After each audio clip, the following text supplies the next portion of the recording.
I'm sick and tired.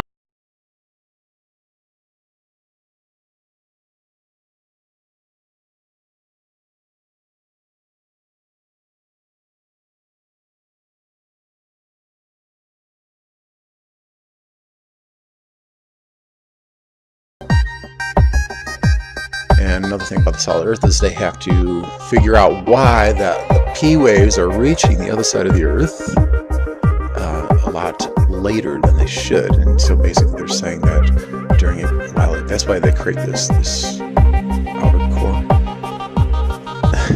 They're saying that there's higher elasticity there. It's not necessarily lower density. It's just all theory, conjecture, and bullshit.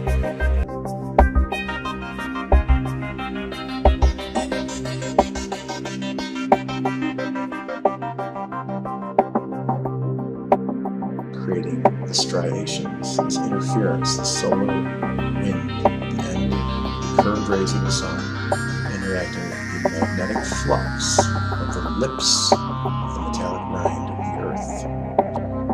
The ionosphere is actually just glass. It's an insulator. Okay, the Earth is one big capacitor. Look at that. It's hitting a wall.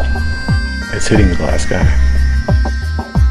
There's a gap between the electromagnetic forces from above the glass versus the ground. And the glass is the insulator. And so the lightning bridges that gap, just like in a plasma ball. Well, if you don't have a hard surface to the ionosphere, and it's just a field of plasma, those RF waves are going to just be absorbed. And that's what we have in your model. It doesn't make sense. You need a hard surface.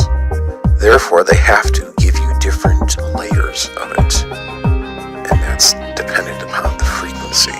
The level of absorbance is greater when the wavelength is shorter. So that's what they're failing to tell you. It's just a faulty presupposition.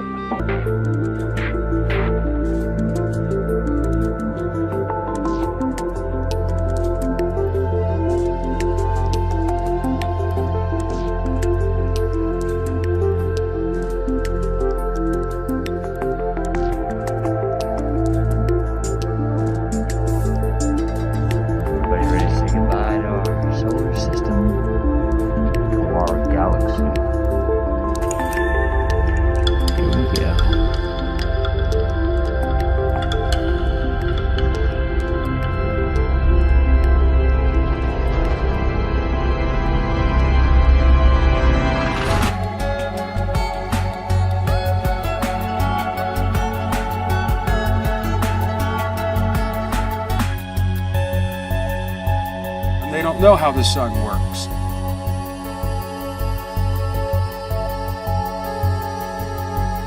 It's not burning anything. There's no fusion in the sun. That's well understood. There's nothing inside. It's not burning anything. It doesn't have to. It's a converter. Foundations of the Earth. That's why there's an octahedron in the center. And it can't be picked up with Canadian meteor orbit radar. So these confinement domes are obviously in the shape of half spheres, actually a little bit more than half spheres. And so that's why I believe that the moon and the sun were actually formulated at the beginning, inside the center of the octahedron. And so somehow, once they were formed, they shot up. One shot up north, one shot up south, out of the octahedron, and they began to orbit around the celestial sphere.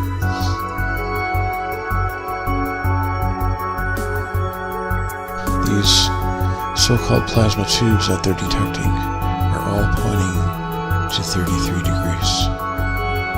That's where all activity is starting from. That's how it's illuminating. That's how it's powering the sun.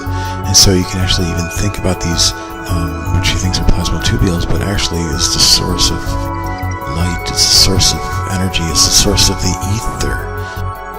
And when we look at the cosmic rays hitting the Earth, this is how it's depicted.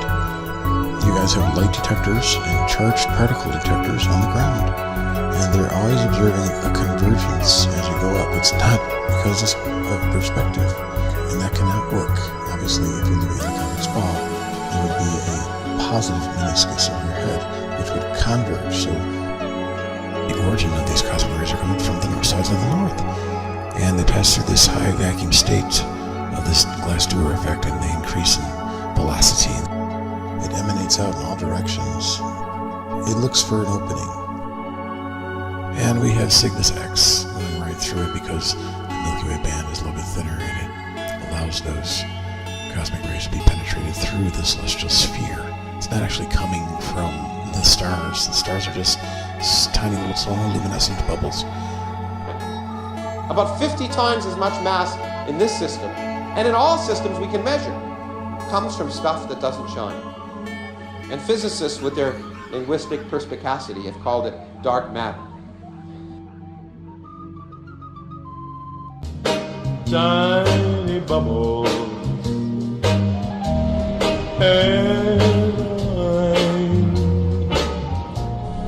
That's fucking interesting, man. That's fucking interesting. It's now the time to say thank the Lord for Steve Price. It's now the time to say thank the Lord for Steve Price.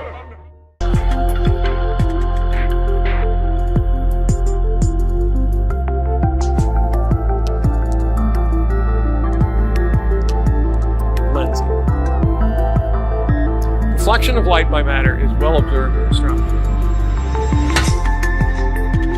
There's no need to have mass act like a lens when there actually is a lens, a cut glass goblet lens of the celestial sphere, damaged after the flood.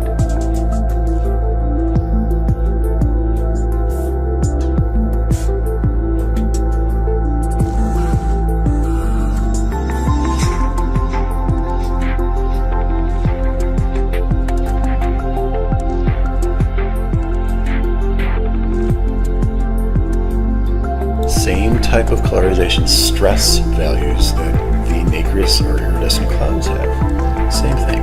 The sunlight bends around, and once it passes through the glass sky, the light gets polarized. And then it curves around back, and then it hits through the bottom of the cloud and then rises back up again.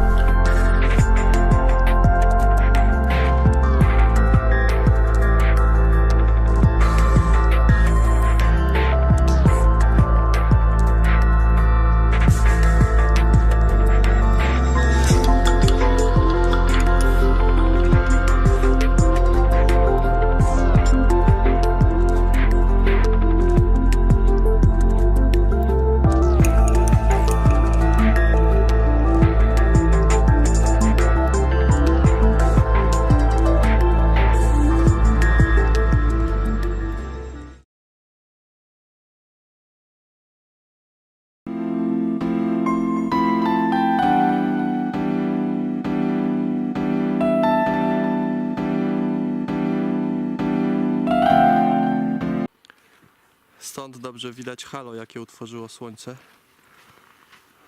Kamera ładnie to ujmie. To jest pierwsze halo, bardziej wyraźne. Wyżej znajduje się drugie halo, dużo większe, ale tego już kamera, widać kawałek. Coś tam jeszcze kamera wyłapała.